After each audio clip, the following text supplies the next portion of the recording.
Remember the time you fell off your bike or bumped your head on a sharp corner? Childhood injuries are things we'd often like to forget, but our bodies often carry the memories in the form of scars. So what are these unwanted souvenirs, and why do we keep them for so long after that unintended vacation to the emergency room? The most common place we see scars are on our skin, a patch that looks slightly different from the normal skin around it.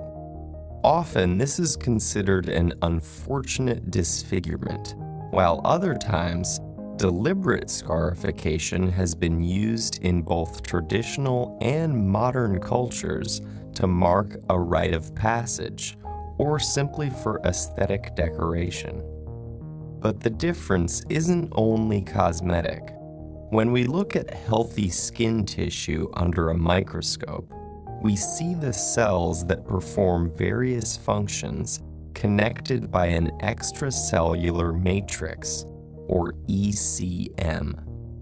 This is composed of structural proteins, like collagen, secreted by specialized fibroblast cells. Well-arranged ECM allows for transportation of nutrients, cell-to-cell communication, and cell adhesion.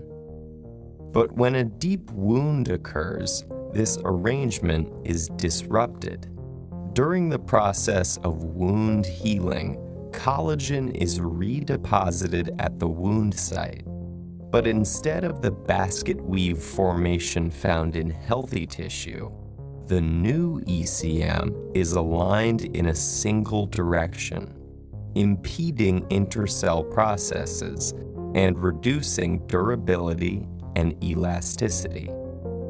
To make matters worse, the healed tissue contains a higher proportion of ECM than before, reducing its overall function.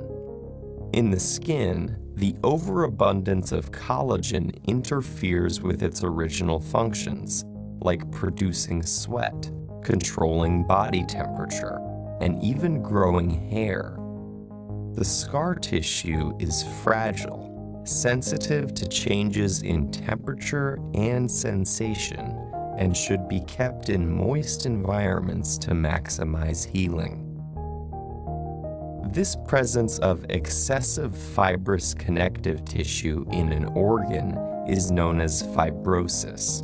And if that term sounds familiar, it's because our skin is not the only organ vulnerable to scarring. Cystic fibrosis is a genetic disorder that causes scarring of the pancreas, while pulmonary fibrosis is a scarring of the lungs, resulting in shortness of breath. Scarring of the heart and the buildup of ECM following a heart attack can inhibit its beating, leading to further heart problems. What's common to all these conditions is that although it retains some of the original functions, the scar tissue formed after a wound is inferior to the native tissue it replaces. However, there is hope. Medical researchers are now studying what causes fibroblast cells to secrete excessive amounts of collagen, and how we can recruit the body's other cells in regenerating and repopulating the damaged tissue. By learning how to better control wound healing and the formation of scar tissue, we can utilize the multi-billion-dollar budgets currently used to address the aftermath of wounding in a much more efficient manner and help millions of people live better and healthier lives. But until then, at least some of our scars can help us remember to avoid the sorts of things that caused them.